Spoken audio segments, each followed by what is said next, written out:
ओम श्री अनंत कोटि ब्रह्मांड नायक राजाधिराज योगिराज पार ब्रह्म श्री सच्चिदानंद समर सद्गुरु साईनाथ महाराज की जय हो।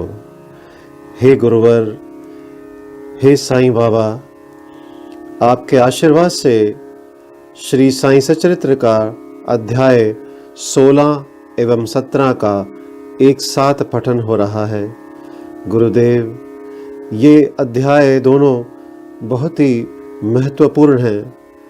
मैं आपके श्री चरणों में कामना करता हूँ कि जो भी भक्त इस वक्त इसका लाभ उठा रहे हैं, उन सब के चित्त में उतरे, उनका जीवन सदा सदा के लिए सुधर जाए।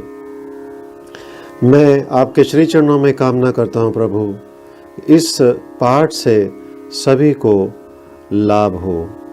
आइए अब ये पाठ शुरू करते हैं।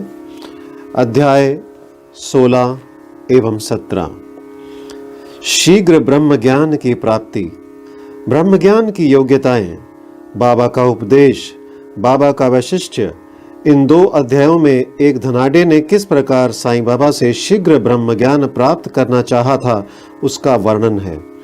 पूर्व विषय, गत अध्याय में श्री चौलकर का अल्प संकल्प किस प्रकार पूर्णता फलीभूत हुआ, इसका वर्णन किया गया है। उस कथा में श्री साईं बाबा ने दर्शाया था कि प्रेम तथा भक्ति पूर्वक अर्पित की हुई तुच्छ वस्तु भी वे सहर्ष स्वीकार कर लेते थे, परंतु यदि वह अहंकार सहित भेंट की गई तो वह अस्वीकृत कर दी जाती थी। पूर्ण सच्चिदानंद होने के कारण वे बाह्य आचारों विचारों को विशेष महत्व न देते थे और विनम्रता और आदर सहित भेंट की गई वस्तु का स्वागत करते थे। यथार्थ में देखा जाए तो सद्गुरु साईं बाबा से अधिक दयालु और हितैषी दूसरा इस संसार में कौन हो सकता है।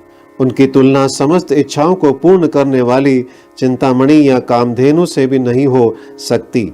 जिस अमूल्य निधि की उपलब्धि हमें सद्गुरु से होती है, वह कल्पना से भी परे है। ब्रह्म ज्ञान प्राप्ति की इच्छा से आए हुए एक धनाढ्य व्यक्ति को श्री साईं बाबा ने किस प्रकार उपदेश दिया, उसे अब श्रवण करें। एक धनी व्यक्ति, दुर्भाग्य से मूल ग्रंथ में उसका नाम और परिचय नहीं दिया गया है, अपने जीवन में सब प्रकार से संपन्न था। उसके पास अतुल संपत्ति, घोड़े, भूमि और अनेक दास और दासियां थी। जब बाबा की कीर्ति उसके कानों तक पहुंची तो उसने अपने एक मित्र से कहा कि मेरे लिए अब किसी वस्तु की अभिलाषा शेष नहीं रह गई है, इसलिए अब शिरडी जाकर बाबा से ब्रह्म ज्ञान प्राप्त करना चाहिए, और यदि किसी प्रकार उसकी प्राप्ति हो गई तो फिर मुझसे अधिक सुखी और कौन हो सकता है। उनके मित्र ने उन्हें समझाया कि ब्रह्म ज्ञान की प्राप्ति सहज नहीं है, विशेषकर तुम जैसे मोहग्रस्त को, जो सदैव स्त्री, संतान और द्रव्योपार्जन में ही फंसा रहता है। तुम्हारी ब्रह्म ज्ञान की आकांक्षा की पूर्ति कौन करेगा, जो भूल कर भी कभी एक फूटी कौड़ी भी दान नहीं देता। अपने मित्र के परामर्श की उपेक्षा कर वे आने जाने के लिए एक तांगा लेकर शिरडी आए और सीधे मस्जिद पहुंचे। साईं बाबा के दर्शन कर उनके चरणों पर गिरे और प्रार्थना की कि आप यहाँ आने वाले समस्त लोगों को अल्प समय में ही ब्रह्म दर्शन करा देते हैं। केवल यही सुनकर मैं बहुत दूर से इतना मार्ग चलकर आया हूँ। मैं इस यात्रा से अधिक थक गया हूँ। यदि कहीं मुझे ब्रह्म ज्ञान की प्राप्ति हो जाए तो मैं यह कष्ट उठाना अधिक सफल और सार्थक समझूंगा। बाबा बोले, मेरे प्रिय मित्र, इतने अधीर ना हो। मैं तुम्हें शीघ्र ही ब्रह्म का दर्शन करा दूंगा। मेरे सब व्यवहार तो नगद ही हैं और मैं उधार कभी नहीं करता। इसी कारण अनेक लोग धन, स्वास्थ्य, शक्ति, मान, पद, आरोग्य तथा अन्य पदार्थों की इच्छा पूर्ति के हेतु मेरे समीप आते हैं। ऐसा तो कोई बिरला ही आता है जो ब्रह्म ज्ञान का पिपासु हो। भौतिक पदार्थों की अभिलाषा से यहाँ आने वाले लोगों का कोई अभाव नहीं, परंतु आध्यात्मिक जिज्ञासुओं का आगमन बहुत ही दुर्लभ है। मैं सोचता हूँ कि यह क्षण मेरे लिए बहुत ही धन्य तथा शुभ है, जब आप सरीखे महानुभाव यहाँ पधार कर मुझे ब्रह्म ज्ञान देने के लिए जोर दे रहे हैं। मैं सहर्ष आपको ब्रह्म दर्शन करा दूंगा। यह कहकर बाबा ने उन्हें ब्रह्म दर्शन कराने के हेतु अपने पास बिठा लिया और इधर उधर की चर्चाओं में लगा दिया। जिससे कुछ समय के लिए वे अपना प्रश्न भूल गए। उन्होंने एक बालक को बुलाकर नंदू मारवाड़ी के यहाँ से 5 रुपए उधार लाने को भेजा। लड़के ने वापस आकर बताया कि नंदू का तो कोई अता पता नहीं है और उसके घर पर ताला पड़ा है। फिर बाबा ने उसे दूसरे व्यापारी के यहाँ भेजा। इस बार भी लड़का रुपए लाने में असफल ही रहा। इस प्रयोग को 2-3 बार दोहराने पर भी उसका परिणाम पूर्ववत ही निकला। हमें ज्ञात ही है कि बाबा स्वयं सगुण ब्रह्म के अवतार थे। यहाँ प्रश्न हो सकता है कि इस 5 लाख, इस 5 रुपए सरीखी तुच्छ राशि की यथार्थ में उन्हें आवश्यकता ही क्या थी। उन्हें तो इसकी बिल्कुल आवश्यकता ना थी। वे तो पूर्ण रीति से जानते होंगे कि नंदू घर पर नहीं है। ये नाटक तो उन्होंने केवल अन्वेषक के परीक्षार्थ ही रचा था। ब्रह्म जिज्ञासु महाशय जी के पास नोटों की गड्डियां थी और यदि वे सचमुच ही ब्रह्म ज्ञान के आकांक्षी होते तो इतने समय तक शांत ना बैठते। जब बाबा व्यग्रता पूर्वक 5 रुपए उधार लाने के लिए बालक को यहाँ वहां दौड़ा रहे थे तो वह मूक दर्शक बने ही ना बैठे रहते। वे जानते थे कि बाबा अपने वचन पूर्ण कर ऋण अवश्य चुकाएंगे। यद्यपि बाबा द्वारा इच्छित धन राशि बहुत ही अल्प थी, फिर भी वह स्वयं संकल्प करने में असमर्थ ही रहा और 5 रुपया उधार देने तक का साहस ना कर सका।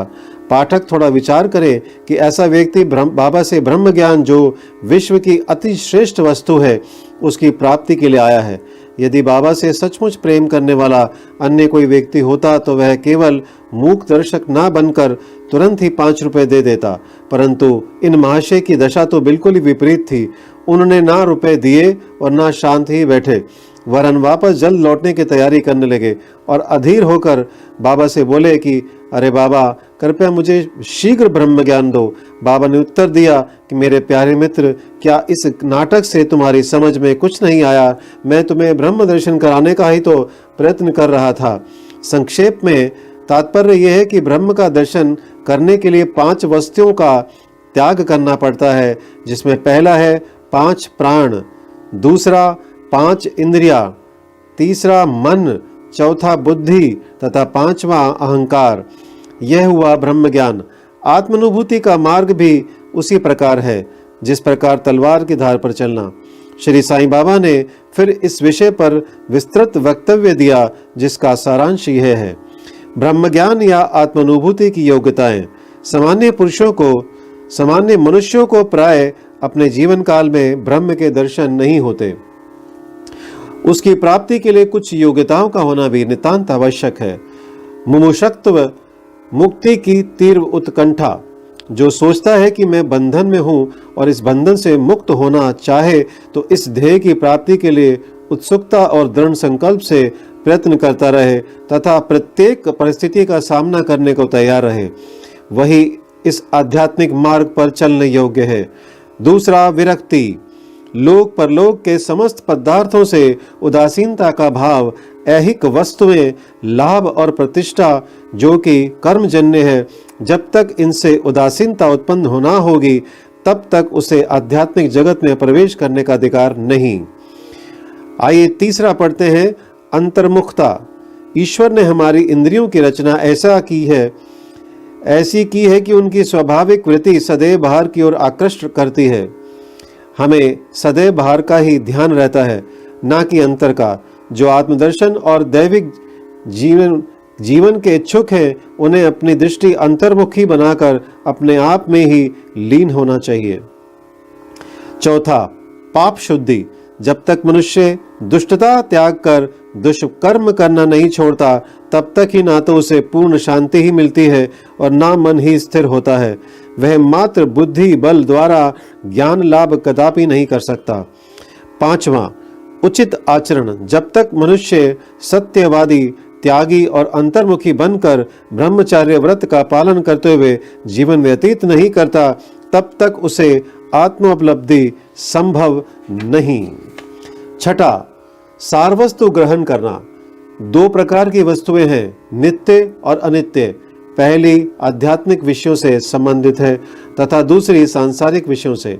मनुष्य को इन दोनों का सामना करना पड़ता है। उसे विवेक द्वारा किसी एक का चुनाव करना पड़ता है। विद्वान पुरुष अनित्य से नित्य को श्रेष्ठकर मानते हैं, परंतु जो मूढ़मती हैं वे आसक्तियों के वशीभूत होकर अनित्य को ही श्रेष्ठ जानकर उस पर आचरण करते हैं। 7वां, मन और इंद्रियों का निग्रह। शरीर एक रथ है, आत्मा उसका स्वामी तथा बुद्धि सारथी है। मन लगाम है और इंद्रियां उसके घोड़े। इंद्रिय नियंत्रण ही उसका पथ है। जो अल्प बुद्धि है और जिनके मन चंचल हैं तथा जिनकी इंद्रियां सारथी के दुष्ट घोड़ों के समान हैं, वे अपने गंतव्य स्थान पर नहीं पहुंचते तथा जन्म मृत्यु के चक्र में ही घूमते रहते हैं। परंतु जो विवेकशील हैं, जिन्होंने अपने मन पर नियंत्रण कर लिया है तथा जिनकी इंद्रियां सारथी के उत्तम गुणों के समान नियंत्रण में हैं, वे ही गंतव्य स्थान पर पहुंच पाते हैं, अर्थात उन्हें परम पद की प्राप्ति हो जाती है और उनका पुनर्जन्म नहीं होता। जो व्यक्ति अपनी बुद्धि द्वारा मन को वश में कर लेता है, वह अंत में अपना लक्ष्य प्राप्त कर उस सर्वशक्तिमान भगवान विष्णु के लोक में पहुंच जाता है। 8वां, मन की पवित्रता। जब तक मनुष्य निष्काम कर्म नहीं करता, तब तक उसे चित्त की शुद्धि एवं आत्मदर्शन संभव नहीं है। विशुद्ध मन में ही विवेक और वैराग्य उत्पन्न होते हैं, जिसमें आत्मदर्शन के पथ में प्रगति हो जाती है। अहंकार शून्य हुए बिना तृष्णा से छुटकारा पाना संभव नहीं है। विषय वासना आत्मानुभूति के मार्ग में विशेष बाधक है। यह धारणा है कि मैं शरीर हूँ, एक भ्रम है। यदि तुम्हें अपने जीवन के ध्येय यानी आत्म साक्षात्कार को प्राप्त करने की अभिलाषा है, तो इस धारणा तथा आसक्ति का सर्वथा त्याग कर दो। 9वां, गुरु की आवश्यकता। आत्मज्ञान इतना गूढ़ और रहस्यमय है कि मात्र निज प्रयत्न से उसकी प्राप्ति संभव नहीं। इस कारण आत्मानुभूति प्राप्त गुरु की सहायता परम आवश्यक है। अत्यंत कठिन परिश्रम और कष्टों के उपरांत भी दूसरे क्या दे सकते हैं, जो ऐसे गुरु की कृपा से सहज ही प्राप्त हो सकता है, जिसने स्वयं उस मार्ग का अनुसरण कर अनुभव कर लिया हो। वही अपने शिष्य को भी सरलता पूर्वक पग पग पर आध्यात्मिक उन्नति करा सकता है। 10वां, अंत में ईश कृपा परम आवश्यक है। जब भगवान किसी पर कृपा करते हैं, तो वे उसे विवेक और वैराग्य देकर इस भवसागर से पार करा देते हैं। यह आत्मानुभूति ना तो नाना प्रकार की विद्याओं और बुद्धि द्वारा हो सकती है और ना शुष्क वेदाध्ययन द्वारा ही। इसके लिए जिस किसी को यह आत्मा वर्ण करती है, उसी को प्राप्त होती है तथा उसी के सम्मुख वह अपना स्वरूप प्रकट करती है। कठोपनिषद में ऐसा ही वर्णन किया गया है। बाबा का उपदेश। जब यह उपदेश समाप्त हो गया, तो बाबा उन महाशय से बोले कि अच्छा महाशय, आपकी जेब में 5 रुपए के 50 गुना रुपयों के रूप में ब्रह्म है, उसे कृपया बाहर निकालिए।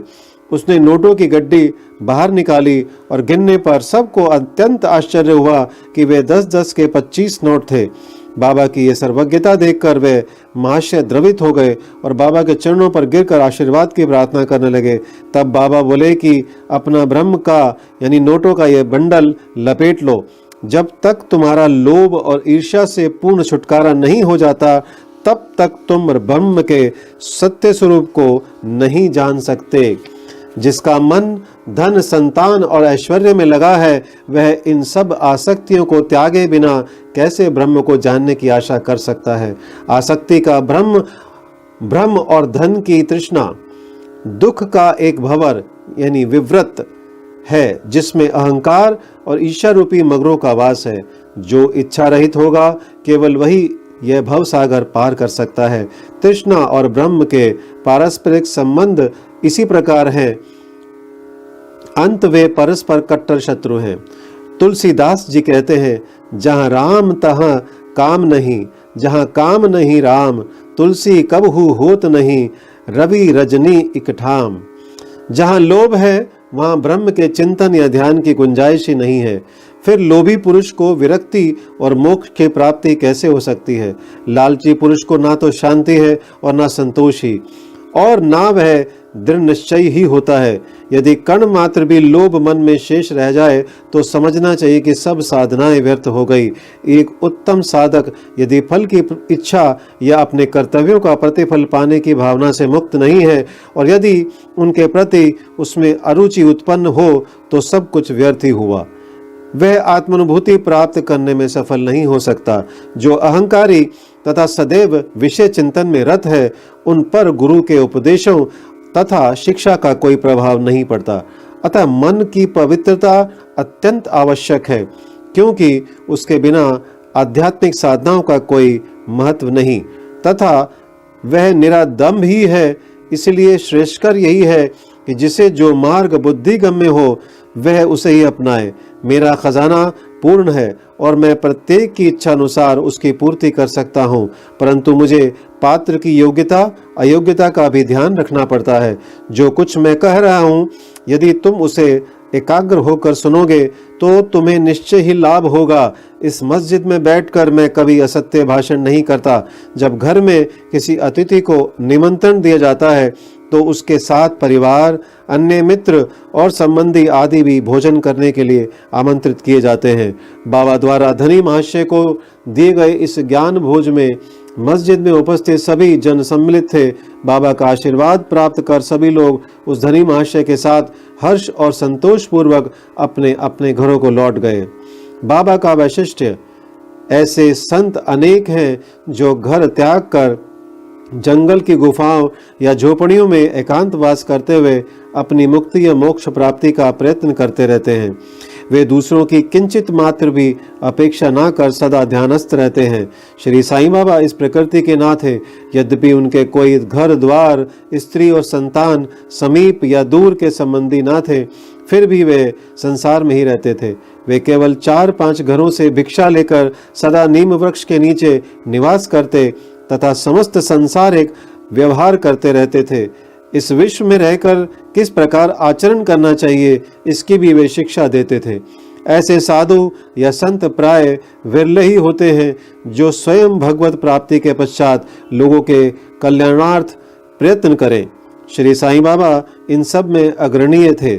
इसलिए हेमाड पंत कहते हैं, वह देश धन्य है, वह कुटुंब धन्य है तथा वे माता पिता धन्य है जहाँ साईं बाबा के रूप में यह असाधारण परम श्रेष्ठ अनमोल विशुद्ध रत्न उत्पन्न हुआ।